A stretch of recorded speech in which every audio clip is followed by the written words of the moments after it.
به نام خداوند بخشنده و مهربان. حمد و ستایش بر خداوند یکتا و درود و سلام بر پیامبر مصطفی صلی الله علیه و سلم. این چنین درود و سلام بر شما بینندگان گرامی دوستداران قرآن. آنگونه که در برنامه قبلی بیان نمودیم، مقصد از این سلسله برنامه پیشکش نمودن قاعده های قرآنی برای زندگی سالم است. در قرآن عظیم الشأن بعضی جمله های سرشار از معنا، سرشار از هدایت و ارشاد آمده که میباید انسان آن را همچون قاعده اساسی برای زندگی خود قرار دهد اگر خواهد زندگی سالم، زندگی در پرتو ایمان، در پرتو قرآن داشته باشد. آن قاعده های قرآنی به مانند همچون مثال فرموده خداوند عزوجل: عسى ان تکرهوا شیئا وهو خیر لكم. شاید چیزی را ناخوش شمارید در زندگی که آن چیز برای شما نیک است، خوب است. و یا فرموده خداوند عزوجل: ان اکرمکم عند الله اتقاکم. همانا گرامی ترین شما نزد خدا با تقوا ترین شماست. یا فرموده او تعالی: والعاقبة للمتقین. عاقبت نیک همیشه نصیب متقیان است. دوستان گرامی، چرا ما اصلا به قاعده های قرآنی باید رو آریم؟ زیرا اینکه انسان فطرتاً، طبیعتاً در جستجوی سعادت و آسودگی و راحت است. و هر کس که به قرآن رو آورد، طبق قواعد قرآنی زندگی ساخت، به سعادت رسید. پس از تقاضای فطرت، از تقاضای طلبات طبیعت انسانی است که انسان به قرآن رو آورد و غذای معنوی خود را از دسترخوان قرآن دریابد. چرا به قاعده های قرآن رو نآریم در حالی که هر کس که به این قاعده ها رو آورد از جهالت به سوی علم و دانش، از تاریکی به نور و روشنی، از ذلت و پستی به بلندی و رستگاری رسید؟ چرا به قرآن رو نآریم در حالی که قرآن بزرگترین مدرسه اخلاق است، بزرگترین کارخانه انسان ساز است؟ چرا ما به قرآن رو نآریم در حالی که جلا و صفای باطنی ما در قرآن است؟ چرا به قرآن رو نآریم که قرآن صراط مستقیم است، راه راست است، راه هدایت است؟ چرا به قرآن رو نآریم که قرآن نور است، روح است، رحمت است؟ قرآن عظیم الشأن نکویی بر والدین را با توحید، نماز را با زکات، عمل صالح را با ایمان جمع کرده، قرین کرده، انسان را راهنمایی کرده است. کفالت یتیمان را عبادت و یاری بر مسکینان و بیچارگان را کفاره گناه و اینچنین برای انسان حقوق خداوند را معرفی کرده است و برای بنده مشخص کرده در این زندگی، در این حیات چه عهده‌داری ها بر ذمه دارد. از این سبب و صدها سبب دیگر می باید ما با قاعده های قرآنی را آریم و زندگی خود را طبق دستورات الهی، طبق فرموده های خداوند یکتا بسازیم. علامه اقبال در وصف قرآن میگوید: رهزنان از حفظ آن رهبر شدند. رهزنان از حفظ آن رهبر شدند، از کتاب صاحبی دفتر شدند. دشت پیمایان ز تاب این چراغ، صد تجلی از علوم در دماغ. کسانی که صحرایی بودند، کسانی که از تمدن و فرهنگ دور بودند، وقتا به این کتاب رو آوردند، از نور این قرآن بهره‌ور گشتند، استادان همه عالم شدند.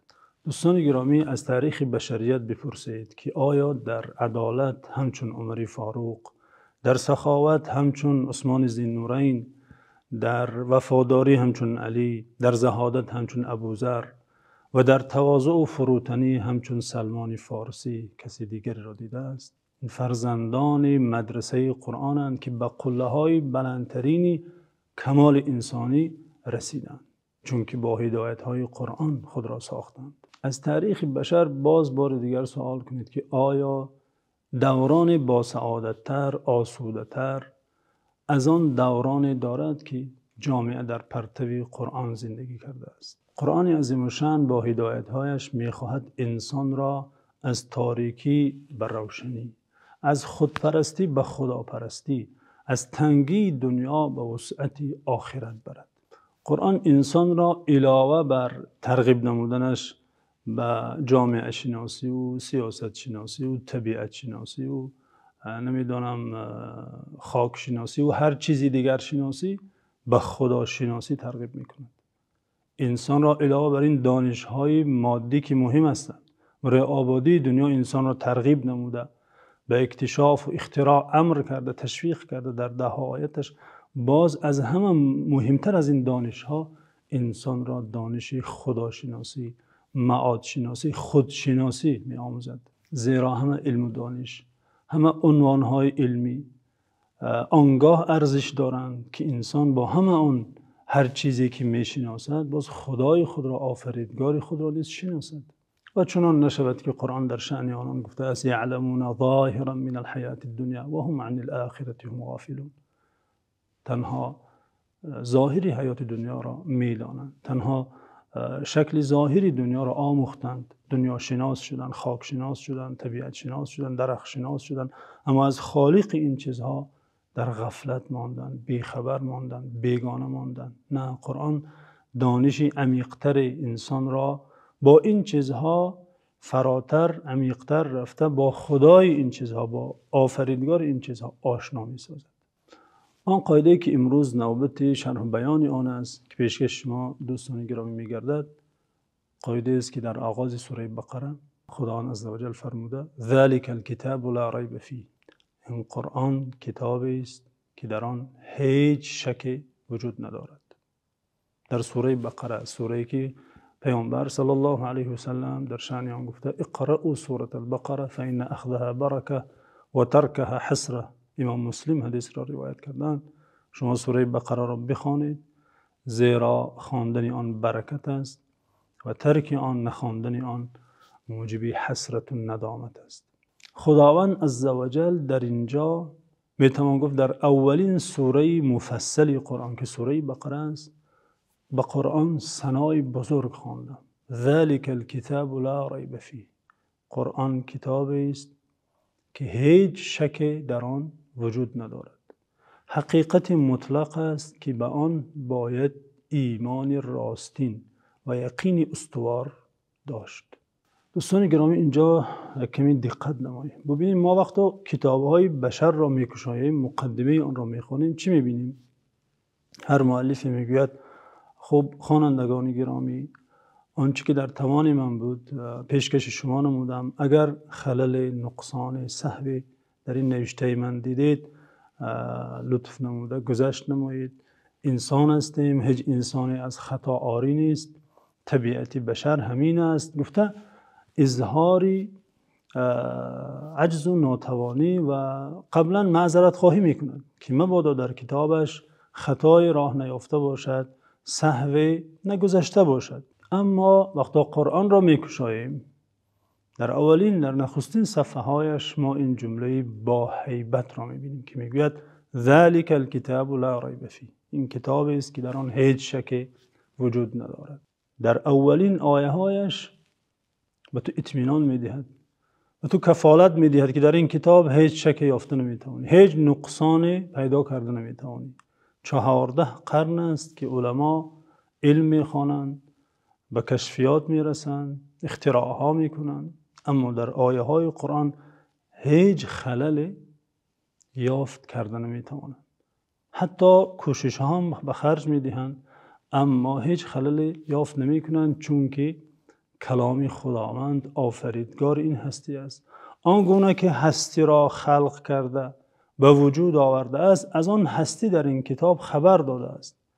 آفریدگار این هستی و گوینده این اخبار و این سخن خدای یکتاست که میان افعالش و میان اقوالش هیچ تضاد یافت نمی شود. اگر قرآن از نزد خداوند یکتا نمی بود، در آن تناقضها، در آن خللها، در آن عیب و نقصانهای زیاد یافته می شد. ولو کان من عند غیر الله لوجدوا فیه اختلافا کثیرا. اما قرآن که کتابی حقیقتی مطلق است، کتابی کامل است، چون که کلام خداوند است. یعنی این صفت بزرگترین صفت قرآن است که او کلام الله است. و این احد من المشرکین استجارک فاجره حتی یسمع کلام الله. کلام خداوند است، سخن پروردگار است. این میباید در قلب مؤمن نسبت این کتاب احترام بی‌نظیر، هیبتی از وصف بالا ایجاد نماید که کلام خداوند است، از کلام بشر، از کلام هر کسی دیگر فرق دارد. راست گویم آنچه در دل مضمر است، این کتاب نیست چیزی دیگر است. چون به جان در رفت جان دیگر شود، جان چو دیگر شد جهان دیگر شود. این قاعده اعتقادی قاعده بنیادی است که کلیدی فهمیدن دیگر همه قاعده های قرآنی است. ذلک الکتاب لا ریب فیه، این کتابی است که در آن هیچ شک و شبهه وجود ندارد. دوستان گرامی، اگر اینجا ما وجه ارتباط سوره فاتحه با سوره بقره را به نظر گیریم که در علم تفسیر رشته به نام علم المناسبات وجود دارد، آموخته می شود، برای ظاهر نمودن یا بیان مناسبت سوره ها میان هم دیگر است، یا مناسبت آیه های یک سوره در درون یک سوره چگونه ارتباط دارند، چگونه به هم پیوستی دارند. اینجا اگر ما پیوستی سوره فاتحه را با سوره بقره به نظر گیریم، در سوره فاتحه که خداوند عزوجل بندگان را امر نمود که راه مستقیم را از او تعالی بپرسند و بگویند، دعا کنند به تکرار اهدینا الصراط المستقیم، ما را به راه مستقیم هدایت کن. در سوره بقره این صراط مستقیم بیان می‌گردد که صراط مستقیم که در سوره فاتحه شما را امر کردم که دعا کنید، آن را بپرسید، در این سوره بقره است، در این کتاب است. ذلک الکتاب لا ریب فیه هدی للمتقین. همان راه مستقیم که بر پیامبران و صدیقان و دوستانم انعام کردم و شما را نیز امر نمودم که آن را طلب کنید، در این کتاب است، در قرآن است. ذلک الکتاب لا ریب فیه هدی للمتقین. کتابی است که در آن هیچ شکی نیست، هیچ شکی نیست که از جانب خداوند عزوجل فرو فرستاده شده. هیچ شکی در گفته های آن نیست، گفته هایش حقیقتی مطلقه. از آنچه که از حوادث گذشته خبر داده هیچ شکی نیست. از آنچه که گفته در آینده رخ می‌دهد هیچ شکی نیست که رخ می‌دهد. اگر کسی را بهای مثبت یا منفی داده، شخصی را یا جامعه را یا عملی را، در آن بهادهی هیچ شکی نیست. کتابی است که از خالق آسمان ها و زمین، از خالق و آفریدگار صمد بی‌نیاز برای انسان ضعیف محتاج فرستاده شده توسط جبرئیل امین، بزرگترین فرشته آسمان و بزرگترین پیامبر محمد صلی الله علیه و سلم.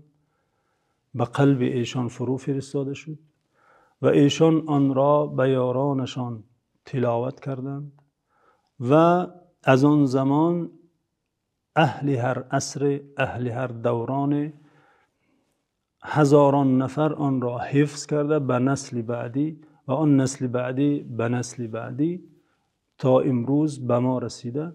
هیچ شک در آن نیست که پره کلام خداوند است و بدون اینکه یک حرفش خلل دار شود، افتد، حذف شود یا ناقص شود، به ما رسیده. هیچ حرفی در آن زیاد نشده و هیچ حرفی آن کم نگشته، امروز به ما رسیده و تا آخر، تا انتهای عمر دنیا چنین باقی خواهد ماند، چون که خداوند عزوجل حفظ آن را خود به کفالت گرفته فرموده انا نحن نزلنا الذکر و انا له لحافظون. همانا ما این قرآن را فرو فرستادیم و همانا ما خود آن را حفظ خواهیم کرد. این کتاب عظیم الشأن فرو فرستاده شده تا برای انسان سوالهای را که با زحمت فکر، با جهد و تلاش خود جواب یافته نمیتواند جواب گوید. سوالهای مهمی هستی که انسان از کجا آمد، برای چی آمد و کجا می رود و چگونه می رود. سوالهایی که هنوز از آغاز تاریخ بشریت عقل بشر را مشغول خود ساخته و در بیرون از قرآن هیچ کس جواب درست این سوالها را یافته هم نمیتواند. انسان از کجا آمد، برای چی آمد، کجا می رود و چگونه می رود. جواب درست، جواب یگانه صحیح درست تنها در قرآن است. چرا؟ چون که خداوندی که هستی را هست کرده، انسان را از عدم به هستی آورده و بعد این هستی موقتی به هستی دیگری میبرد، اون خداوند تنها از این مرحله های وجود انسانی آگاه است و خبر یقین نزد او تعالی است که در قرآن نازل کرده است. قرآن هنگامی که نازل شد در جامعه نازل شد، برای قومی نازل شد که در آن زمان فصیحان عالم و پیشوایان سخن در سراسر عالم به شمار می رفتند. برای نقد سخن موسم ها، محفل ها و برای بها دادن شعر و غزل ها بازارهای مخصوص داشتند. در هیچ جای دنیا چنین بازاری وجود نداشت که غزل آنجا مطرح شود و حکم ها آنجا سخن را، غزل را، بیت را بها گذاری کنند. فصیحان عالم بودند. در آن زمان وحی نازل شد و پیامبر صلی الله علیه و سلم که بار نزد هیچ کس یک حرف هم درس نآموخته بود و هیچ مکتبی هم نرفته بود، اصلا مکتبی در آن جامعه وجود نداشت و اصلا با انگشتش یک جمله هم ننوشته بود، کتاب برای این قومی سخنور و سخندان تلاوت کرد که همه انگشت حیرت گزیدند و همه در مقابل جمال و کمال این سخن عاجز ماندند. نظمش چنان تألیف شده، چنان حروفش جابجا شده، کلماتش جاگذاری شده که هیچ کسی از بشر، حتی همه بشر، همه سخنوران بشر هم جمع شوند مثل آن گفته نمیتوانند. و این نکته را هر کی به زبان شناسی سر و کار داشته باشد، علل خصوص زبان عربی، خوب درک کرده میتواند. این امامان فصاحت و بلاغت در مقابل اعجاز قرآن عاجز ماندند و دست تسلیم برداشتند و تحدی که قرآن برای آنها به تکرار آنها را به میدان مبارزه میخواند و چالش خواند به میدان نبر آمدند، گرچنده که امامان فصاحت و بلاغت بودند.